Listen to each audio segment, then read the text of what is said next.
প্রথম যোহন 5:20 লেখা আছে, আমরা জানি যে ঈশ্বরের পুত্র এসেছেন আর তিনি আমাদের সেই বোধ বুদ্ধি দিয়েছেন যার দ্বারা আমরা সেই সত্যময় ঈশ্বরকে জানতে পারি। এখন আমরা সত্য ঈশ্বরে আছি কারণ আমরা তার পুত্র যীশু খ্রিস্টেতে আছি।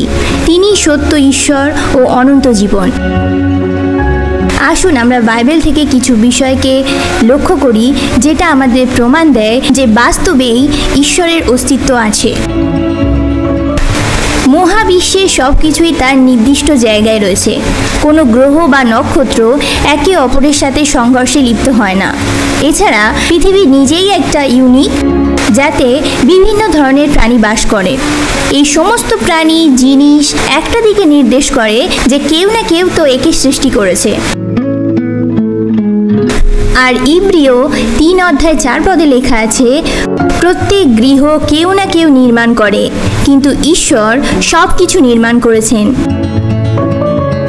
একে যদি সরলভাবে ব্যাখ্যা করা যায় তাহলে এটা দাঁড়ায় যে আপনি যখন যে কোনো ঘরকে যদি দেখেন তাহলে এটা আপনি নিশ্চিত জানবেন যে এই ঘরকে কেউ না কেউ তো নির্মাণ করেছে। হঠাৎ করে এই ঘর কোথাও থেকে উৎপন্ন হয়নি। ঠিক একই রকমভাবে সারা বিশ্বে যখন এত প্রাণী, এত জন্তু, এত বস্তু, এত মানুষ রয়েছে, তো এদেরকে তো কেউ না কেউ তো সৃষ্টি করেছেন, আর সেই সৃষ্টিকর্তাই হলেন ঈশ্বর।